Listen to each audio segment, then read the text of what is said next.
A very big welcome to you. It is so good to have you here. If this is your first time watching my content, I really hope that you enjoy your time here. Don't forget to hit subscribe and then you will receive a notification of any new content that I put up. Now, if this is your second time here, your 200th time here, it is very good to have you back. A very, very big welcome to you all. Okay, so my name is Gemma Lonsdale and I am a prophet, a speaker, an author, and today I wanted to talk on something that is slightly different. It is a message from God, but not necessarily a large prophecy of insight in terms of what's ahead. Although he is going to give us a little bit of a flavour.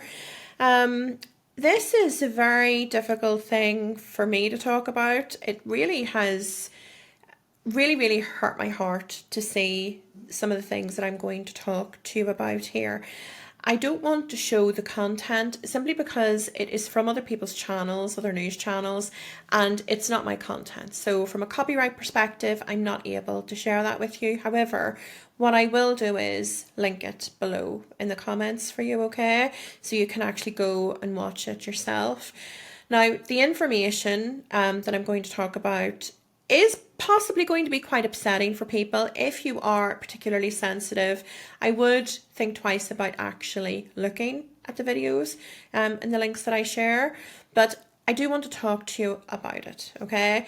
And it was something that I wasn't expecting to get pulled towards particularly, but I had been flicking on my For You page on TikTok and some content had come up, and it really, you know, when you just land on something and you have that shock and your heart melts and you're gobsmacked and angry, all these different emotions were coming through. And whenever I scrolled on to the next video, it was actually the exact same thing. Again, the exact same topic, but just someone else speaking and another story being shared. And I knew then that I was being called to actually speak about this and share a message from God about this.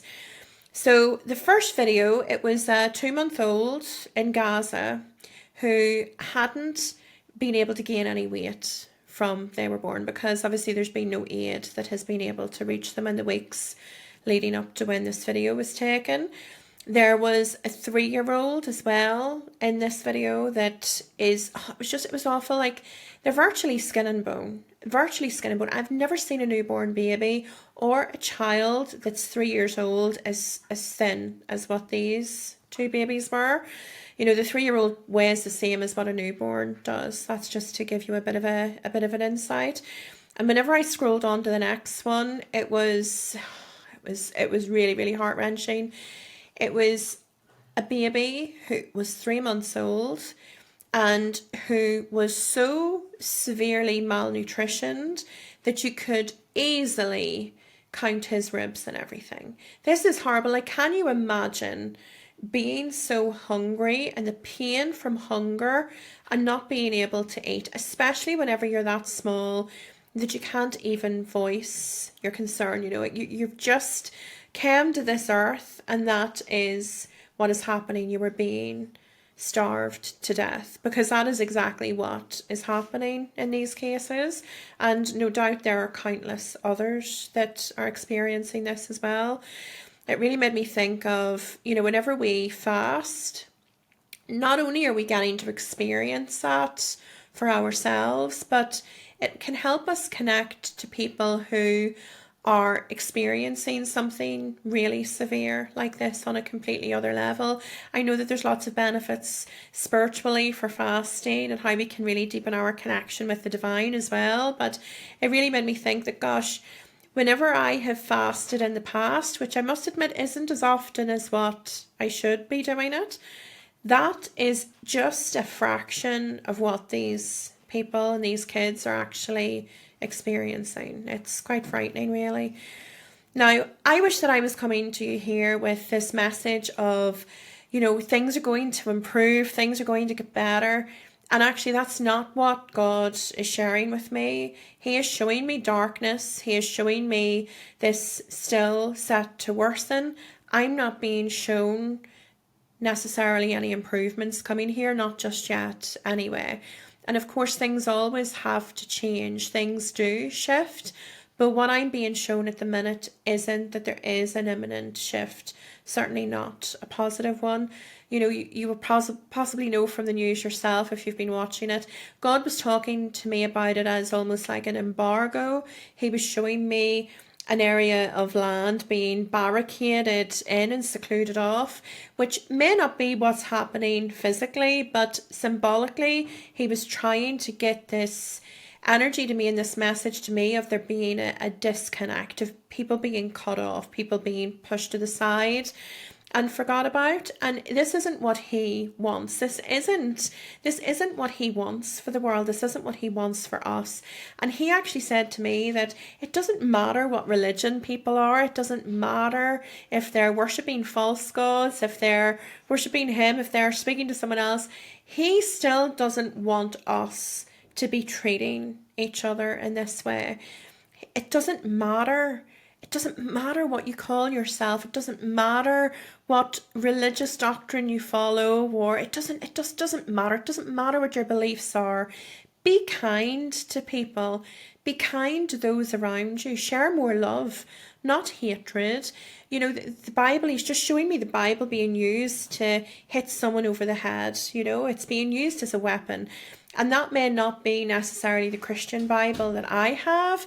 It could be the Quran. It could be, you know, the Torah. It could be anything that signifies when it comes to religious doctrine and scripture. But it's not supposed to be weaponized. It's not supposed to be used as a tool to repress others and to bring about hatred.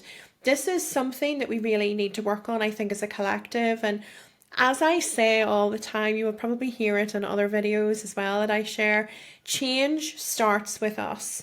Whenever we're looking at the world around us and we're feeling powerless in terms of how we can make things better with Gaza, how we can have a positive impact on ICE, how we can, you know, have a positive impact on the immigrants coming into Northern Ireland, wherever you might be in the world and whatever challenges you're facing, we can't always influence things directly. So whenever we have those situations, the best way to actually influence is to change ourselves. Look at our behaviour. Think of what we're doing that we could change to do better, because actually whenever we start to do that more, that will reverberate out and really have a positive impact on people.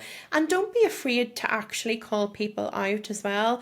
Don't be afraid that you might be in the minority and that you want to speak up a little bit. Speak up, use your voice, use your words. You know, if you're coming from a heartfelt place, speak up, because actually what you might be doing is sowing the seed for somebody to change further down the line and to show somebody that there is a different way. This isn't about persecuting people. This isn't about judging people. This isn't about getting into arguments either, but you can still stand your ground and actually share your voice and share your thoughts and beliefs and encourage people to your way of thinking as well.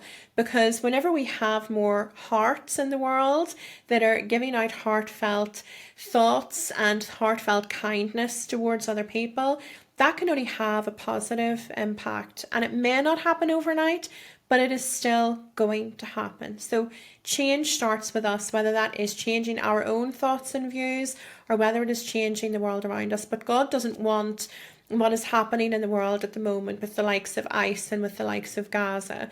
And actually, nobody should be starving to death. You know, this should not be how we're operating in the world. So it's really important that we change, okay? And the message that he wanted to leave you all with was, before you turn your back on a stranger that looks different or that talks different or that is from another land, think of what you're actually sending them back to, and think of the message and the persecution that you were saying. It's okay for this person to experience that, because I don't care. They're not my problem. Because whenever we have that attitude also reverberates out. So change starts with us. Take care for people who are different. Take care for strangers in your land. Take care for humans, because regardless of what label you use, we're all human. We are all human, okay? So God watches this. He is not happy. This is not how he wants us to be treating each other. So be kind. And he said that you never know, someday whenever you're being kind to a stranger, it may just be one of his angels. Okay, so I'm going to leave you with that. If you want to connect with me on other channels, you can do so on TikTok and Instagram. I'm over on there. And you can also buy my book as well. Okay, so it's Wisdom Proverbs for Today. And it is available on Amazon and also on Kindle Unlimited as well if you are a Kindle Unlimited user. So you can take a look at that. I'm going to pin all of the links below. And I'll also pin these 2 snippets from TikTok as well. So you can go and you can watch what I've just talked about here in a little bit more detail if you wish.